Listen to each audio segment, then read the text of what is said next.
Hey guys, welcome back. It's Josh with the Financial Advisor Car Guy. This week we're going to talk about something that's kind of near and dear to my heart, the Audi R8. Now, as many of you know, I have one. Mine's a 2009, and it's a first generation. It's a V8 car. It is not a gated manual, so it's not like super high on the desirability chart. So when it comes to this particular car, but outside of being gated, a lot of people like the V8. The sound is much, I'll say, better than the V10. The V8 cars are just fantastic cars. They're a little lighter.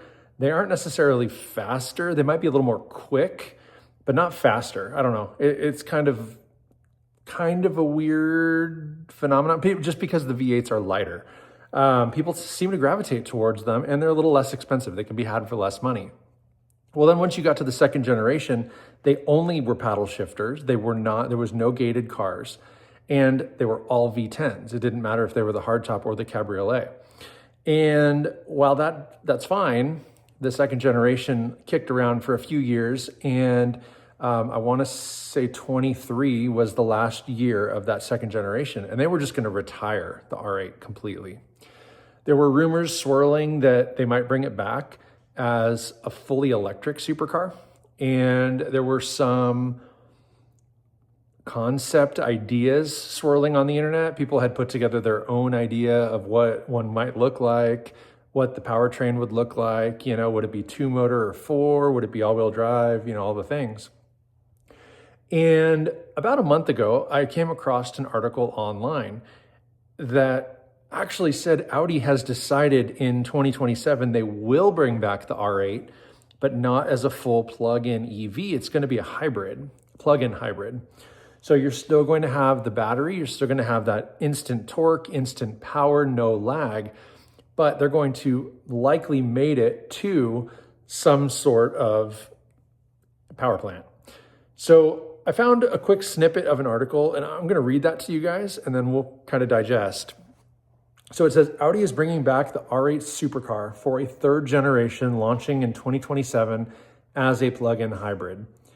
Instead of the iconic V10, it will pack Lamborghini's new twin-turbo V8, paired with 3 electric motors, delivering nearly 907 horsepower and 1,500 foot-pounds of torque. That's a monster. Built on a stiffer, lighter aluminum space frame, the new R8 promises blistering performance. 0 to 62 in 2.7 seconds with a top speed greater than 210 miles an hour. Both coupe and cabriolet version will be offered. This move marks a strategic shift for Audi, which had once hinted at an all-electric successor, but pivoted as EV adoption slowed. Production will take place at Audi Sports Bollinger Hofe plant, somewhere in Germany, ensuring the R8 remains a flagship that blends everyday usability with hypercar level performance. So to me, that's music to my ears. That's exciting. That's great news. I think that is something that Audi enthusiasts need to hear. It was not all that long ago. I did an episode about Audi right now. I think this is still true. They were ranked the least reliable automotive manufacturer, or one of. I know Land Rover's always had kind of a bad reputation for that. Lotus was up there. There were a few other, but they're kind of more boutique-y. Audi being a subsidiary kind of under that Volkswagen, if you will, header, they really need to get their stuff together, and they should not be as unreliable as they've been in the not so distant past. So them coming out with a new flagship car like this is huge. To me, again, this is big news.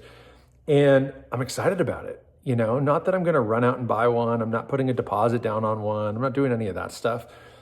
But just the fact that the R8 name will live on, I love it. I'm absolutely thrilled.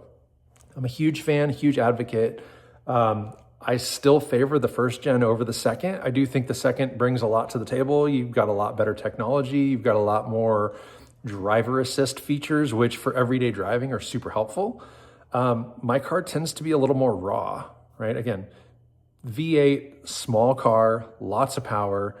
It's one of those things, I'm kind of like looking at it below you here, where it turns heads everywhere it goes. I don't drive it often. It lives its life right here, very seldom driven, especially it's not snowing out, but it's raining right now.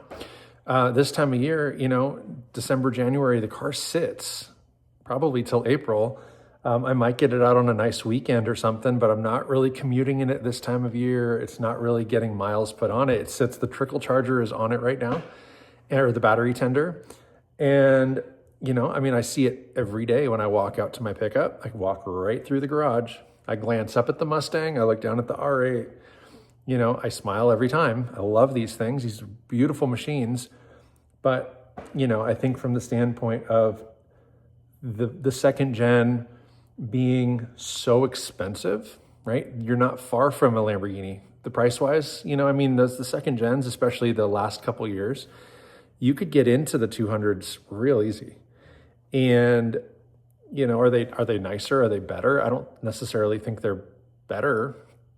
Maybe nicer. I feel like the fit and finish on an Audi is really a nice car. You're going to get a Lamborghini enthusiast in this group if you're watching, you know what I mean? You're going to tell me the Lambo's way better. I don't know. I would take an R8 over a Huracan. I bought my R8. Not that I was really looking at Gallardos all that much, but that would have been the equivalent. No, I prefer the R8. And so, I don't know. I feel like my car, for a huge example, is the best bang for your buck. You will not find a less expensive supercar with the performance that this has. It's amazing. It's truly a phenomenal vehicle. And I don't know, there's just not a better bang for the buck, at least not in a two-door coupe that is, mid-engine, rear-engine, none of that. You're not going to find it. You can find a used Porsche, and that might be close. Really there's not a lot else out there that competes with this particular type of car. You can go front engined, you could buy a GTR, or you could buy, a Corvette. Really, like those kind of things are going to be fine. Even a high-end Mustang, you can get a Shelby or whatever, and you might have more power. My car has 420 horsepower and 430 foot-pounds of torque or something like that. So the numbers are half or third of what this new hybrid one will be. But I've got to imagine that the price is, the same from a percentage standpoint. My car might be worth $70,000 and the new R8 might start at $210,000, right? And so dollar per horsepower, dollar per foot-pound of torque, dollar per smile, I don't think you're getting a better deal. I think my car is just as fun to drive as anything else. And so it's fascinating to me that Audi is going this direction. I do agree. I think that the EV adoption slowing down is a huge factor. I think most people who had to have a EV already bought it, right? They've already got one. I don't necessarily think there are too many people out there that are still on the fence. They've either believed it or they don't, right? They know someone who has an EV and love it or hate it. I don't think there's too many people left exploring the alternatives. I think people have made up their minds. And I think that this is where the big auto manufacturers can win. You look at Tesla, right? Exclusively EVs. But then you look at Ford. I just did this episode 2 or 3 weeks ago. They've killed the Lightning. The only EV left, the only fully electric EV passenger vehicle is the Mach-E. And who knows how long that's even going to stick around, right? We think that hybrids are the way to go because you don't have range anxiety the same way, right? You still can plug in and charge, and you can run around town on an electric charge without using any fuel. And that's awesome. But if you need to drive any sort of distance, it's really nice to have that, internal combustion engine in your vehicle. And so having, again, like an all-wheel drive supercar that is a hybrid, you think of like the Porsche, the 918, incredible car, right? Incredible car. You look at the LaFerrari, you look at some of these high-end, really these high-end supercars, hypercars, and they're utilizing these same technologies. I shouldn't say none of them. not many of them are full EVs. And even those that are or were are no longer going to be made. They're going to go away from that and go back to or into kind of this hybrid, right? That's exactly what it is. And I think it's really for the best. So what do you guys think? Is Audi making a huge decision in a positive or a negative way? Like, is this a good thing? Or is this something that could wreck them and finish them off? Maybe Audi goes away, who knows? I don't really think that's gonna happen. I do think this is a better thing than a not good thing. But I don't necessarily think this is gonna fix all of Audi's problems either, right?